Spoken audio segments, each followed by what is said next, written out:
BodyBags, where horror lies. Welcome back to BodyBags. This is week number 397.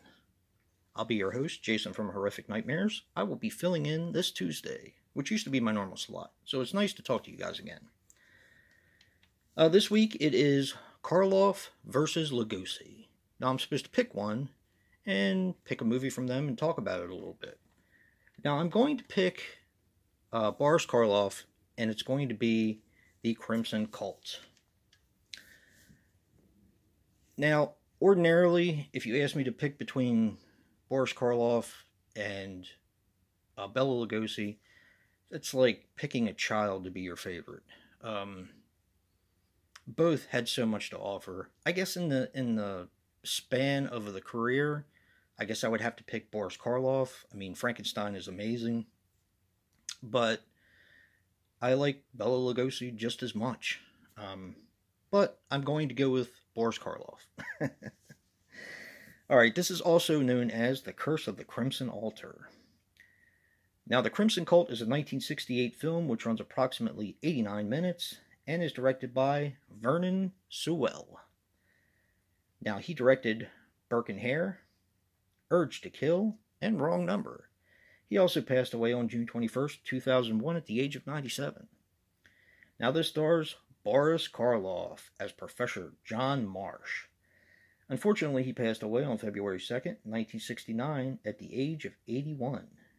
He was in Black Friday, Frankenstein, and The Old Dark House, which is such a fantastic film. This also stars one of my favorite actors, Christopher Lee, as Morley. Unfortunately, he passed away on June 7th, 2015 at the age of 93. He played Dracula, he played Fu Manchu, and of course he played Frankenstein in the Hammer films as well as Count Dooku in the Star Wars films. I mean, his career just speaks for itself. Now, this also stars Mark Eden as Robert Manning. He passed away on January 1st, 2001 at the age of 92. He was in Dr. Zhivago and tons of TV. Now, this also has a part from Barbara Steele. I did want to mention her because I also think she's a great actress. This was the last movie to feature Boris Karloff that was released in his lifetime. And during pre-production, the film was called Dreams in a Witch House from H.P. Lovecraft. Now, for the U.S. cut, there is two different cuts of this. There is the U.S. cut and the U.K. cut. For the U.S. cut originally, this one is restored to its originality. But for the U.S. cut, they cut out all the nudity and released it as a PG rating in the United States. But like I said, this is from Kino Lorber, and they did include the nudity scenes. There's not much. And this is actually rated R, yeah. There's really not much nudity to speak of. And it's a very simple story. After his brother goes missing, a man goes to the last place he was seen, which turns out to be a place of Christopher Lee, who plays Morley, and he's having parties and, trying to inquire why his brother is missing and what happened to him, and Morley asks him to stay. Of course, there's beautiful women at this party, so he's like, yeah, sure, why not? And one of the guy's nieces, I believe it's Morley's niece, ends up hooking up with him, and he becomes quite fond of her.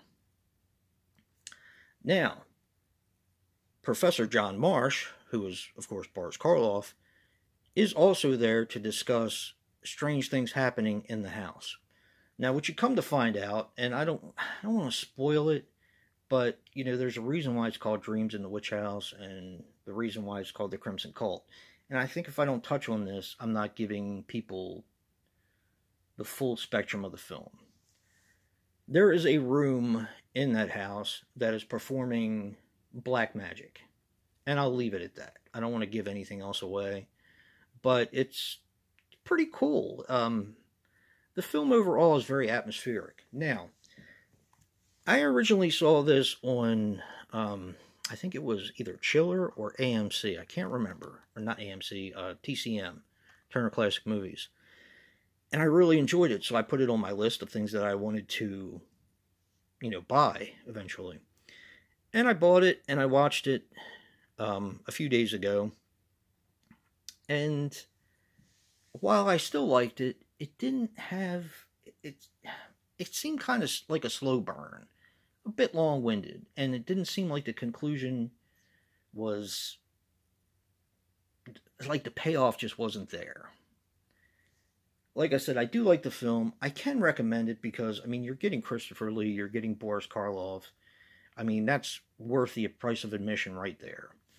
But, maybe watch it on Turner Classic Movies or another station because it's a slow burn. I'm not sorry I bought it. I'm glad to have it in my collection. But I just remember it being a little bit more exciting. Either that or I was thinking of a different movie, which I tend to do sometimes. But yeah. Thank you guys for listening. And if you like what you see in here, hit that like button and subscribe. And until next time, peace.